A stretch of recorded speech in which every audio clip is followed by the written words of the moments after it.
दोस्तों, इस दुनिया में शायद ही कोई होगा जो रूस और यूक्रेन में हुए युद्ध के बारे में कुछ ना जानता हो, क्योंकि आज दुनिया में सबसे ज्यादा चर्चित खबर रूस यूक्रेन युद्ध है।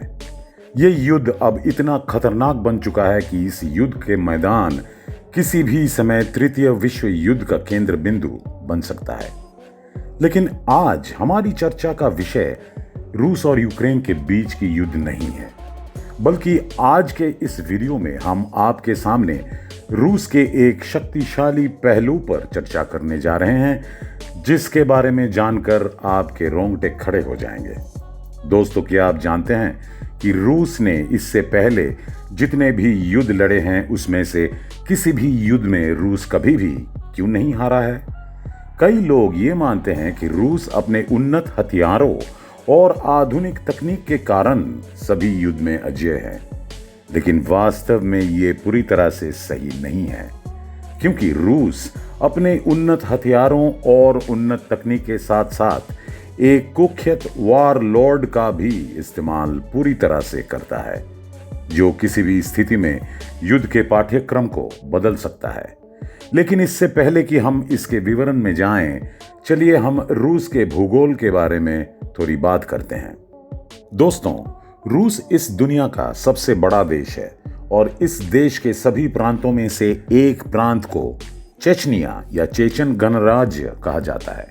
हालांकि बहुत से लोग चेचनिया को एक स्वतंत्र राज्य मानते हैं, लेकिन वास्तव में ये सच नहीं है।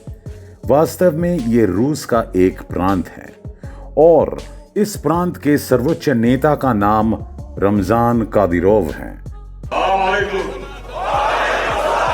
रमजान कादिरोव एक कुख्यात रूसी सरदार हैं और इसके साथ साथ ये चेचन सैन्य नेता भी हैं। ये चेचन सेना रूस के साथ साथ पूरे दुनिया में भी सबसे घातक सेना के रूप में माना जाता है। वे बहुत निर्दयी और आक्रामक किस्म के होते हैं और धर्म की दृष्टि से वे सभी इस्लाम धर्म के अनुयायी हैं।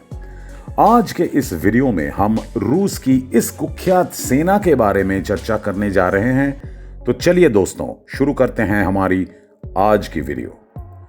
दोस्तों, चेचन प्रांत रूस का एक ऐसा विशेष प्रांत है जहां पर प्राचीन काल से ही मुस्लिम धर्म का प्रसार होता आ रहा है। इस प्रांत के लगभग सभी लोग इस्लाम धर्म के अनुयायी हैं। 1990 में जब union of Soviet socialist Republic यानी कि यूएसएसआर टूटकर बिखर गया था, तो तब कई रूसी प्रांतों ने खुद को स्वतंत्र राज्य के रूप में पहचानना शुरू कर दिया।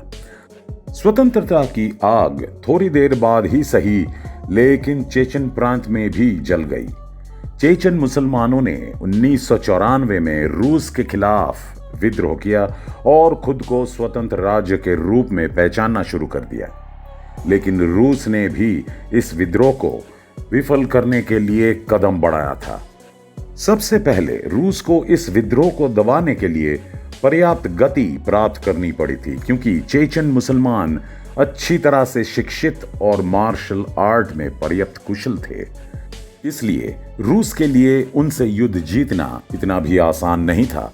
लेकिन फिर भी रूस किसी तरह से इस विद्रोह को दबाने में सफल रहा। इसके बाद चेचन प्रांत कुछ समय के लिए शांत रहा था, लेकिन 1999 में चेचन प्रांत ने फिर से विद्रोह कर दिया था और रूस पर युद्ध की घोषणा कर दी थी। लेकिन इस बार रूस ने इस विद्रोह को बड़ी बेरहमी से दबा दिया था और चेचनिया के सबसे बड़े शहर को एकदम कुचलकर राख बना दिया था। इसके बाद चेचन प्रांत को रूस ने पुनः कब्जा कर लिया था और तब रूसी राष्ट्रपति व्लादिमीर पुतिन ने अपने सबसे वफादार अखमत कादिरोव को इस प्रांत के कमांडर इन चीफ के रूप में घोषित किया था। चेचनिया का रूस के साथ एक समझौता हुआ था, जो ये घोषित करता है कि चेचनिया हमेशा रूस का एक प्रांत बना रहेगा और चेचन जाति के लोगों को रूस के नागरिकों के रूप में मान्यता दी जाएगी। रूस चेचन के बजट और सभी सुविधाओं का प्रभारी होगा। इसके बाद चीजें बहुत ही अच्छे से चल रही थी, लेकिन 2004 में कुछ गुप्त हथियारों के द्वारा अखमत कादिरोव का हत्या कर दी गई और चेचन प्रांत में एक बार फिर से विद्रोह की आग भड़क उठे। लेकिन इस बार रूसी राष्ट्रपति व्लादिमीर पुतिन ने यह घोषणा कर दिया था कि पुतिन अखमत कादिरोव के बेटे रमजान कादिरोव को चेचनिया के नए कमांडर के रूप में स्वीकारते हैं। रमजान खुद एक गुप्त हत्यारा होने के बावजूद पुतिन ने उस पर भरोसा किया और रमजान ने भी पुतिन के इस भरोसे को दर्जा देने के लिए अपना कदम उठा लिया था, क्योंकि वो मानते थे कि वो उसके हकदार है। जैसे ही रमजान ने पदभार ग्रहण किया, सबसे पहले रमजान ने चेचन प्रांत में स्थित सभी विद्रोही मुस्लिम संगठनों को समाप्त कर दिया और चेचन प्रांत में शांति बहाल कर दी। इसके बाद रमजान कादिरोव ने सभी चेचन प्रांतों के कमांडर इन चीफ बन गए और कादरीवत्सी नामक अपना एक अलग मिलिशिया समूह बना लिया। इन कादरीवत्सी योद्धाओं को दुनिया में सबसे क्रूर और भयानक योद्धाओं के रूप में जाना जाता है।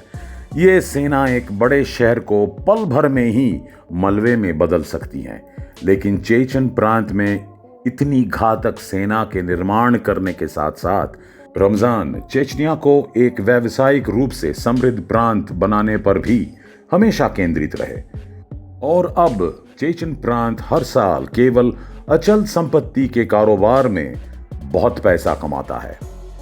रमजान कादिरोव ने अपना मिलिशिया समूह इतनी अच्छी तरह से बनाया और उनके युद्ध कौशल इतने महान थे कि रूस को बाद में इस सेना की विशेष आवश्यकता महसूस होने लगी। इस सेना को बेहतर ढंग से तैयार करने के लिए रूस के कुल रक्षा बजट का एक बड़ा हिस्सा विशेष रूप से चेचन सेनाओं को आवंटित किया जाने लगा। रमजान कादिरोव ने भी इस बड़ी राशि का बुद्धिमानी से उपयोग करना शुरू कर दिया और अपनी कादिरीवास्ती सेना को दुनिया की सबसे क्रूर सेना में बदल दिया। हालांकि रूस ने कई लड़ाइयां जीतकर अपना पराक्रम दिखाया है, लेकिन हर जीत के पीछे कादिरीवास्ती सेना चुपचाप अपना काम कर रही थी। आप में से कई लोगों ने यह सुना होगा कि रूस में समलैंगिकता के लिए लोगों की हत्या की जाती है, लेकिन इनमें से ज्यादातर हत्याएं सिर्फ चेचन प्रांत में ही होती है।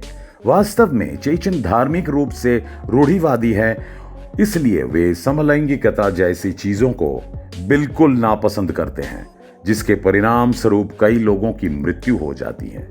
जब रमजान से इस बारे में पूछा गया तो उसने जवाब दिया कि चेचन प्रांत में कोई भी समलैंगिक नहीं रहता है और जो मौजूद ही नहीं है उन्हें मारने की कोई सवाल ही पैदा नहीं होती है। इसका मतलब यह है कि आप समझ सकते हैं कि रमजान कितना क्रूर है। साथ ही साथ हम आपको बताना चाहेंगे कि चेचन प्रांत में ऑनर किलिंग जैसी घटनाएं बहुत आम हैं। रमजान के इस निर्मम बर्ताव को देखते हुए रमजान को अंतर्राष्ट्रीय स्तर पर मोस्ट वांटेड वॉरलॉर्ड्स में से एक घोषित किया गया है। आपको ये जानकर हैरानी होगी कि रमजान कादिरोव पर फिलहाल कई अंतर्राष्ट्रीय प्रतिबंध लगाए हैं।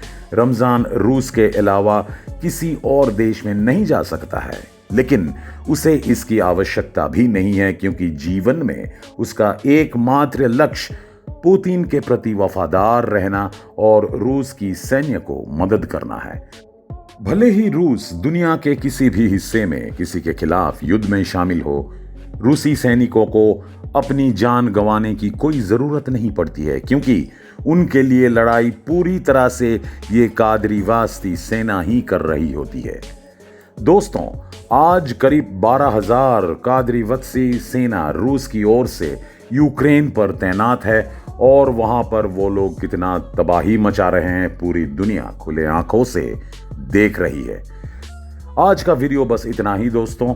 अगर आपको हमारे वीडियो अच्छा लगा तो जरूर लाइक और शेयर कीजिएगा। जाते जाते हमारे चैनल को सब्सक्राइब करना भूलिएगा मत।